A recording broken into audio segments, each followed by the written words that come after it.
And I have to work like 6 days a week. Six days? So if this same job is given right now to Gen Z, I think no way. Wow, unheard of. 6 days a week. Yes. Yeah, I will But riot. then it trains my generation.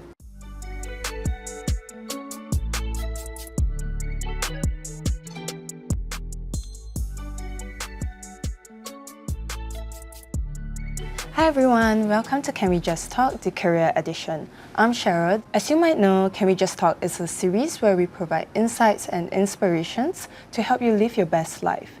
And for this Career Edition, it is actually based on our 2024 What Women Want survey, an island-wide questionnaire where we profile Singaporean women from the ages of 25 to 40s to find out their most pressing issues and concerns. Today's topic is actually on salary and perks, and joining me today is Pooja, who is LinkedIn's career expert and head of editorial, APAC, Edith, who is the founder and executive director of Property Bank.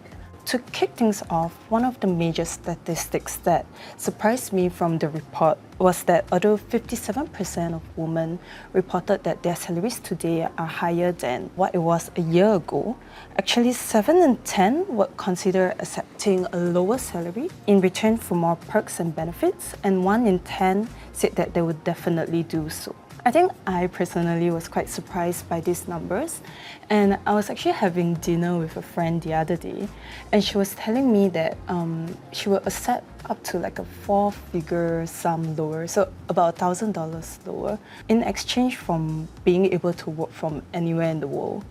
So I was quite surprised by that number. I mean, she was telling me that this is the common sentiment against like younger job seekers and Gen Zs these days.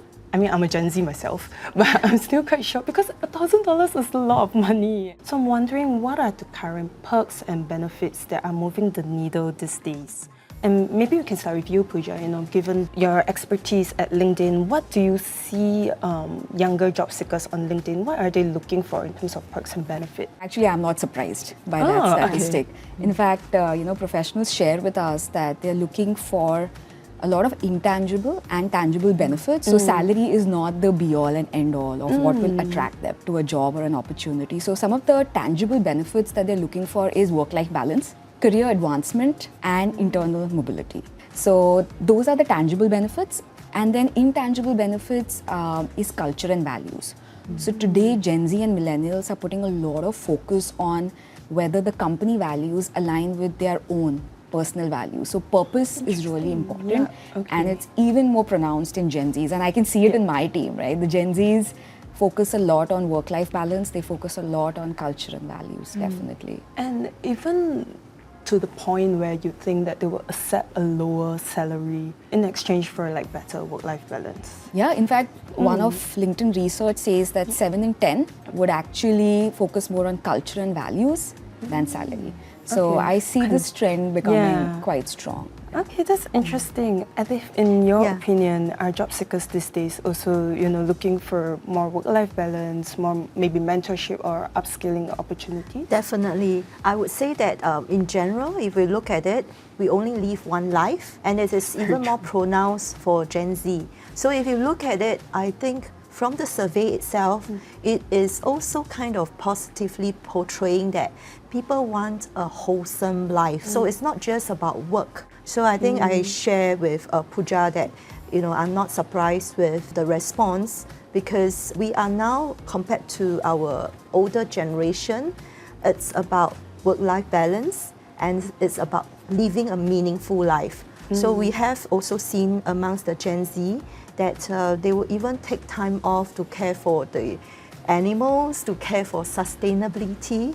And another thing that is gaining traction is actually the 4-day work week. I want to get your thoughts on that, because do you think that it would be possible here in Singapore? When we talk to companies and employers, one of the top 5 strategies that they're looking for is adapting new working patterns. And 4-day work week is one of the leading, potential changes for those working patterns. And I've realized professionals, especially during the pandemic, they became very adaptable.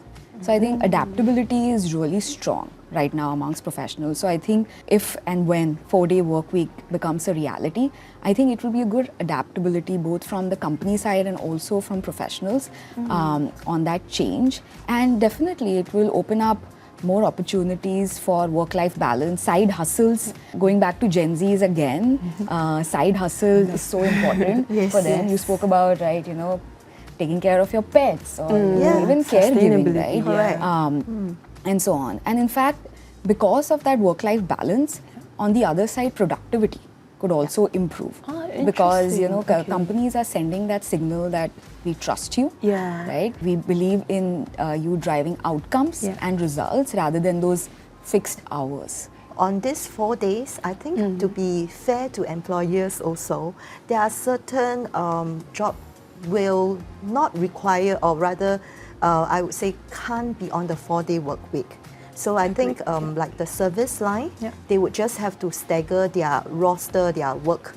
And of course, in terms of the payment from the salary, of course, that's something that employers will expect a cut. But then again, this is measured against the performance. I think going back to the What Woman Wants survey, so when we asked the women how can organizations help them achieve their career goals, 72% said that the organization can help to offer a more flexible schedule, while 56% actually said that the organization could offer more leave or paid time off. So Adif, I understand that, you know, at 24, you started out your career at various international property companies. Started off with residential and international properties, which requires me to be at the hotels to promote the property. And hence off, during the weekends was my working time, and I have to work like 6 days a week. So if this same job is given right now to Gen Z, I think no way. Wow. Unheard of. 6 days a week. Yes. Yeah, I will riot. But then it trains my generation because there is a certain resilience and, you know, to that matter, yes. So I come from a earlier generation, but then again, I would say that that cannot be repeated right now. Yeah, every generation's reality is so different because a lot of Gen Zs joined the workforce during the pandemic. So they've not seen a world before that. So for them, this is reality. They expect flexible work, they expect hybrid work environments, and that's how companies really have to adapt. I think you're a woman ahead of your time. And Pooja, you know, we've seen topics of like flexible work arrangement is now like a common lexicon. How have you seen companies in APAC adapt to this? Like, what are the best practices that have emerged? So when we talk to companies, you know, they share with us the 2 top benefits that they've seen with flexible work as an important career offering. So first one is attracting diverse talent. So we've been speaking about, you know, how women should grow in leadership positions. We know about the pyramid, right? As we go up the pyramid in the hierarchy, women in top leadership positions, the percentage goes on decreasing.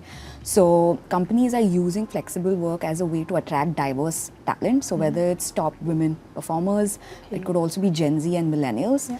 Apart from that, 42% of companies have told us, have shared that flexible work is a very important retention play as well, because I shared before, right? It's so important today for professionals that they wouldn't mind even offsetting the importance given to salary. It becomes a very important acquisition and retention play. And when it comes to some of the best practices, the first one is it's not a one size fits all.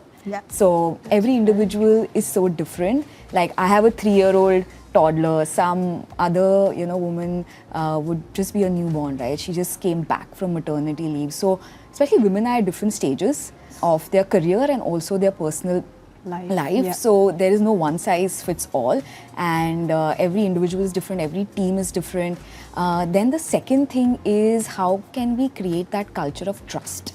So a lot of people managers and leaders also need to be sensitized, need to be trained to build in more compassionate leadership, to build that trust. Performance is outcome focused, it's collaboration focused, and it's not really just the number of hours or just showing your face in meetings. So I think it's a lot of trust and culture change as well as best practice. And also companies are sharing that a healthy balance between hybrid work, remote work, and also some face-to-face interaction. So my personal work is I do hybrid. So I also go to office a few days, but I also see value Yes, in that yes. because, and that's why I want to go to office. For it's lunch. not forced. For lunch. For lunch, of course, the but with colleagues to lunch gossip. comes the Yeah. colleagues sitting Because together. that's you Yeah. know, human That's how you touch. bond as Yes, well. the Yeah. bonding. Yeah. I think it's about getting the job done. Yeah. Because I had my surgery that I can't physically get onto office Oh my for half a year. Okay. So imagine in the so-called times before COVID, where hybrid working is not a norm. I think it's very straight away to say that, oh, you can take hospitalization leave and you stay at home. Yeah, we expect not to see you and I get another person to fill the space, for example. And the employer will also have to find another person to fill the role. But with right now where hybrid working is, I have my mouth, I have my brain. These days we are all like on chat groups and all that. Yeah. So such tools are facilitating all this. So this is not going to turn back in time. So I think with Gen Z or even with the elder generations, employers, I think we are all kind of receptive to all these changes because change is the only constant. So we've been discussing about the benefits and the good parts of flexible work arrangements, but what about the negatives, like the downsides of it, especially for women and for working mothers? And also I think we touched a little bit about visibility earlier. With flexible work arrangements, there comes like the part where it could lead to reduced visibility in the workplace, which could then also affect a woman's promotion or opportunities in the workplace where women are already so impacted, where we already have like less of the pie. What are your thoughts on the disadvantages? And maybe we could hear from you, Pooja, because from the LinkedIn data that you have at your end, are there any on gender differences, especially in the workplace in terms of flexible work arrangements? Today, I think caregiving responsibility, I would say men are also stepping up. Still, I would say primarily Yes. it is women to a certain extent, but we are much more moving towards that positive Right, I think it's the balance. But yes, women do carry the load generally. So I think with women, there could be risks around overwork. So that's one. The second one is you mentioned career advancement. Definitely, visibility is important at the workplace. So I always tell my team it's not only doing good work, but also how well you talk about your work and impact. So you really need Presenting to yourself. market Visible. your work internally. So I would say that that's where company policies play a very important role. It's not that only if you're in office and you're talking to a certain group of people and that leads to career advancement, but there should be equitable opportunities given as well to go line in line with the flexible work arrangement. And I would say women also should speak up more about their work. Definitely, like I Yes. encourage my team. Definitely. If you've gotten great results on a project, why don't you send out an email to the team? Yes. In fact, we are seeing a lot of people today on LinkedIn that on the platform, they're talking about their expertise, they're talking about their work, their learnings. They've attended an event or if they did a keynote at an event. Especially we see women feel a little bit more hesitant to post on LinkedIn than men. Just generally we see there are more creators and voices who are men on the platform, and we've seen a lot of growth for women as well. But we encourage women to come on the platform, build your own professional brand, talk about your expertise, create visibility for your learnings, the skills that you have, and that's how the playing field also gets leveled. Yeah. So I would say that it's really like management of yourself, like what Pooja has mentioned. And I think the other part is on time management. So time management in the sense that for women who are working at home and like being disturbed by kids, right? I mean, I was a young mother before, so I was lucky to have a helper. But whenever I'm home, my son will certainly come and disturb my work because he's a little bit more playful. But then there were like strategies that we adopt together. That sometimes I just have to close the door. The moment we are out of the house, that door is closed. So when I'm working inside, nobody knows. So things like that, you know, little tricks like that. So I think all in all, it's about making sure that there's someone else to care for your kids as well while you're working, or if you know, like sending off to grandparents' house or childcare, there are options. So I think it's about a balance of such options while you're working at home. I think we've been talking about all the kind of things that we can do ourselves personally. What about companies at large? How can they create a more inclusive culture, especially with flexible work arrangements? What are your thoughts on this? I would say two things. One is just some practical things. Childcare leave. Which does not eat into your annual leave. Yeah. If I have a function in school for my daughter, I could use my childcare leave for that. So I think practical things, that's number one. Second is I would again go back to that culture of trust. At LinkedIn, we do a lot of trainings for a lot of leaders, right? When I have gone through that training on diversity, inclusion and belonging, how, you remove biases, some of, subconscious bias that you would have. How do you minimize that? How do you create equitable opportunities, whether that person is working from home or whether that person is at work, at the workplace and so on. So I would say these would be two things organizations can invest in. And apart from that, I would say today, developing skills, so investment in learning. I like this word about just do it. So don't let the little voices stop you from taking action. If you say that, hey, you feel that this workplace is not family oriented enough, talk to your boss, have a conversation. And if you feel that I want to be seen, be on LinkedIn. But if you have your little voices that stop you from taking the courage to do the next step, you are responsible for yourself. I agree. I think it's really important to have your voice heard, even in a flexible working arrangement where physical... Even more. Even more where your physical presence is limited. We're going to wrap things up in a bit, but I just have one last question for you both, and it's a little bit of a deep question. We all kind of want to know the future, right? And I wanted to tap into both your visionary insights on this. How do you foresee the landscape of flexible work arrangements changing in the next 5 to 10 years, maybe? So 3 things come top of mind for me. Number one is it's here to stay. More and more the workforce is going to be from millennials and Gen Z, and it's continuing to grow as a percentage of the total workforce. So it's going to stay. It will evolve, adapt, but it's not going away. That's number one. Second thing that I would say is AI is going to play an important role. We spoke about it a bit initially as well. So how do professionals build skills for the evolving workplace? Also invest in soft skills.